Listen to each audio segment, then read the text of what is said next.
When you close your eyes and picture the United States of America, chances are you picture a movie. You see symbols of liberty standing over massive, towering cities. Or you think of a technological powerhouse tracking spacecraft from a high-tech mission control. This legendary status is constantly exported to the world through a massive entertainment industry. But underneath that unified image is a fragmented reality. This landmass spans 6 distinct time zones, populated by millions of people who share no official language. Managing 50 states across such vast distances requires an administrative framework capable of reconciling these regional differences into a single national policy. To understand the scale of that challenge, you have to look at the land itself. It's the third largest country by area on the planet, broken into 48 mainland states and 2 distant, isolated outliers. At one extreme, you have the heat of Death Valley's Badwater Basin, sitting 282 feet below sea level. Compare that directly to the freezing peaks of Alaska, where Denali towers more than 20,000 feet into the sky. These variations create entirely different environmental realities.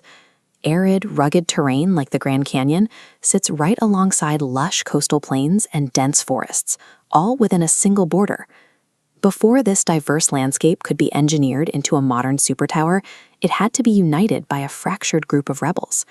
Centuries ago, ambitious European powers sailed across the Atlantic and claimed this coastline, eventually resulting in 13 separate British colonies. Those 13 colonies operated under the British Empire. Eventually, rising tensions over taxation and local control pushed the colonies to a breaking point, sparking a revolution against the world's most powerful military.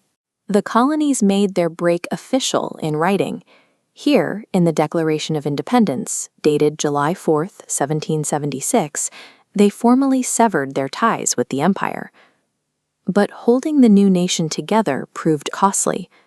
By the 1860s, a devastating civil war over slavery and states' rights nearly tore the Union apart. Surviving that internal conflict forced the country to refine a political system designed specifically to keep a divided nation intact. The solution was a federal system. Power is divided between a central government and 50 individual state governments, which manage their own local laws and responsibilities. The physical seat of that central power resides in Washington, D.C. This political system is fueled by a mixed economy, blending private capitalism with government-backed infrastructure like highways and energy grids. You can see the output of that economy here, on the floor of the New York Stock Exchange, where private companies drive global trade. This engine has rebuilt itself from major shocks, including the total economic collapse of the Great Depression.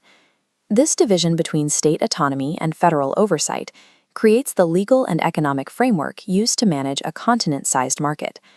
When you combine that geography with a rebellious history, you get a cultural mosaic rather than a single uniform identity. You see this in localized traditions, like the Mardi Gras parades in New Orleans, which blend French, Spanish, and Caribbean influences.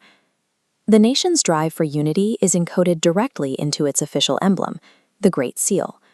The eagle holds the arrows of military might and the olive branch of peace. A banner in its beak summarizes the country's central philosophy. E pluribus unum translates to, out of many, one, the core philosophy of a nation built on the attempt to forge a single, enduring superpower from a landscape of extreme diversity and fragmentation.